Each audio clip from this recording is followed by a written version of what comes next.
जो नेता विपक्ष राज्यसभा है और नेता विपक्ष लोकसभा राहुल गांधी दोनों ने ही चिट्ठी लिखकर प्रधानमंत्री से कहा है कि विशेष सत्र जो है बुलाया जाए ताकि डिस्कशंस को किया जा सके। कैसे देखते हैं? मुझे ऐसा लगता है कि एक ऐसे वक्त में जब देश पे इतना बड़ा आतंकी हमला हुआ है, सरकार और विपक्ष एक साथ है। हम पूरी तरह से सरकार का समर्थन कर रहे हैं।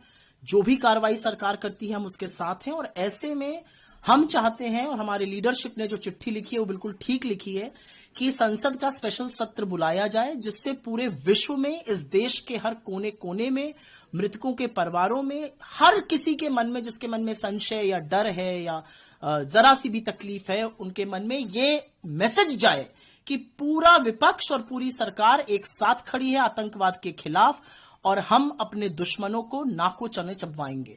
और इसलिए जरूरी है कि संसद का सत्र बुलाया जाए। वहां पर इलेक्टेड रिप्रेजेंटेटिव्स होते हैं, वो जनप्रतिनिधि होते हैं।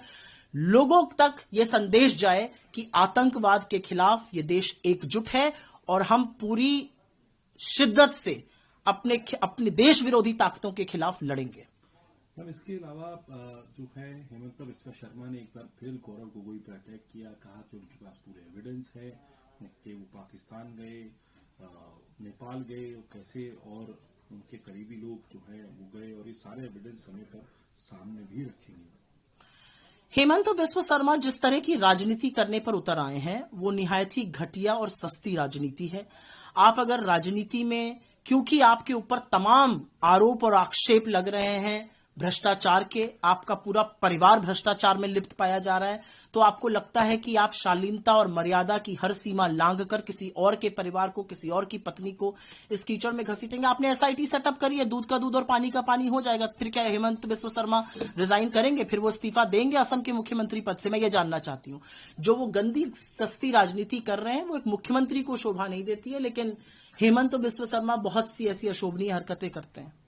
मैम, इसके अलावा जो है जो सोशल मीडिया पर पोस्ट हुआ एक जिसमें मिस्टर गायब कहा गया, वहां पर लिखा गया पोस्ट, उसको लेके बीजेपी कांग्रेस पे पूरी तरीके से हमलावर है, कह रही है सर तन से जुदा करने की जो पॉलिटिक्स है वो सामने आ रही है और कांग्रेस पार्टी को लश्कर पाकिस्तान कहा जा रहा है। ये भी कहा जा रहा है कई नेताओं के द्वारा कि जो कांग्रेस पार्टी है वो क्यों बार बार पाकिस्तान की बोली बोलती है और आरएसएस के नेता अंजलेश कुमार तो ये कह रहे हैं कि कांग्रेस के लोगों को खाना हजम नहीं होता जब तक वो प्रधानमंत्री को गाली ना दे। बीजेपी के अंदर कितना विष भरा है, कितना जहर भरा है, कितने गंदे मन के लोग हैं कि उनको एक पोस्टर में सिर तन से जुदा दिखा, जबकि वो एक पिक्चर के पोस्टर से प्रेरित है। ये पिक्चर का पोस्टर है, गायब पिक्चर। तुषार कपूर इस पिक्चर में थे, वो गायब हो जाते थे, उनके कपड़े दिखते थे, शरीर नहीं दिखता। जो पोस्टर हमने लगाया उसमें भी शरीर कहीं नहीं है, ना हाथ है ना पैर है, सिर्फ आलीशान शानदार कपड़े हैं और मिस्टर गायब लिखा हुआ है और मोदी जी का नाम नहीं है, मोदी जी का शब्द नहीं है। तो बीजेपी को यह क्यों लग रहा है कि ये मोदी जी के बारे में, कि क्या वो भी मान रहे हैं कि मोदी जी गायब है? क्या वो भी मान रहे हैं कि प्रधानमंत्री को कश्मीर से गायब होकर बिहार नहीं जाना चाहिए था? प्रधानमंत्री को सर्वदलीय बैठक से गायब नहीं होने चाहिए था? क्या वो मान रहे हैं कि प्रधानमंत्री को देश को संबोधित करना चाहिए, उससे गायब नहीं होना चाहिए? क्या वो मान रहे हैं कि हमारे देश का बीएसएफ का एक जवान पाकिस्तान के कब्जे में है, प्रधानमंत्री गायब है, कुछ नहीं बोल रहे हैं? क्या वो मान रहे हैं कि सुरक्षा की बड़ी चूक हुई है, इसकी जवाब देने से प्रधानमंत्री गायब है? क्या वो मान रहे हैं कि जब भी देश में त्रासदी आती है, आपदा आती है, चाहे वो मणिपुर हो, चाहे वो पुलवामा हो, प्रधानमंत्री गायब हो जाते हैं, प्रधानमंत्री शूटिंग करते रहते हैं? और बीजेपी अगर पोस्टर पे बात करना शुरू करेगी तो उनकी असंवेदनशीलता यह है कि जब एक सुहागन की दुनिया उजड़ गई थी तो घंटों के अंदर उन्होंने घिबली का कार्टून बनाया था। यह बीजेपी है। बीजेपी के ऑफिशियल हैंडल ने नेता प्रतिपक्ष के बारे में भद्दी गंदी टिप्पणी करी थी इस आतंकी हमले को लेकर। बीजेपी के ऑफिशियल हैंडल ने कांग्रेस के मुख्यमंत्रियों और नेताओं की फोटो लगाकर पाकिस्तान एजेंट कहा है। मैं पूछना चाहती हूं, लाहौर आप जाते हैं, पठानकोट के बाद आप उनकी आईएसआई को हमारी सरजमी पर बुलाते हैं, आप लपके लपके चले जाते हैं बिरयानी खाने, सिवई खाने, और आप बात करिएगा कि पाकिस्तान से किसके संबंध हैं। मेरा अपना मानना है कि पाकिस्तान जो बादशाह बोल रहा है वही बीजेपी बोलती है। बार बार हिंदू मुसलमान करना, धर्म के नाम पर डिवाइड करना।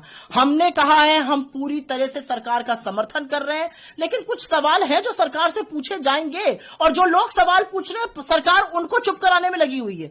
सरकार को कुछ यूट्यूबर्स को, कुछ डिजिटल पत्रकारों से दिक्कत है। सरकार पाकिस्तान को क्या लेसन पढ़ा रही है, मैं जानना चाहती हूं। मैं मोदी जी से पूछना चाहती हूं, हम तो पूरी शालीनता से आपके साथ हैं।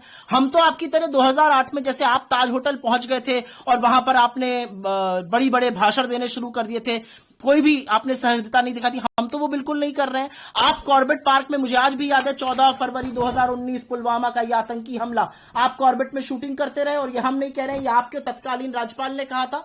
तो मेरा अपना मानना है कि बीजेपी के मन में इतनी कालिक है कि उनको एक पिक्चर के पोस्टर पे ये गंदी बातें दिख रही हैं, और असलियत यह है कि अगर ऐसा नहीं है तो गायब होने पे मोदी जी का नाम उनको क्यों याद आ रहा है? क्या उनको भी लगता है कि मोदी जी गायब है?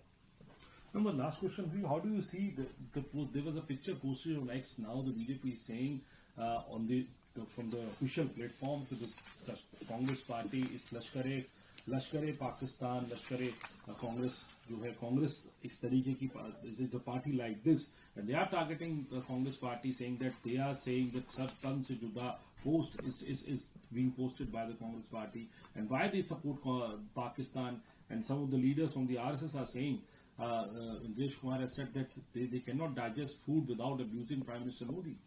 The reality is that what the BJP is saying about that post tells you how defiled they really are, how much they are filled with hatred and violence, because that post is actually inspired by a poster from a film of Tushar Kapoor, Mr. Gayab.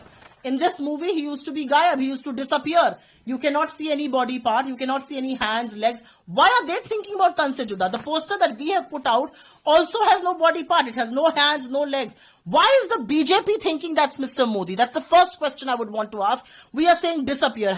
Do they agree that the Prime Minister has disappeared? Do they agree that at a time like this, the Prime Minister needs to be more visible? Do they agree that at a time like this, the Prime Minister should not have disappeared from Kashmir and gone to Bihar? Do they agree that the Prime Minister should not have disappeared from the all-party meeting? Do they agree that the Prime Minister should not disappear and instead address the nation? Do they agree that the Prime Minister should not disappear and make provisions for the BSF soldier who has been captured by Pakistan to be brought back? Do they agree that the Prime Minister needs to reach out to the families, to the aggrieved families, to the bereaved families, and he has indeed disappeared? Do they agree that the Prime Minister disappears each time there is some hour of crisis, whether it's Manipur, whether it was Pulwama, where the Prime Minister continues to shoot his documentary with the wild?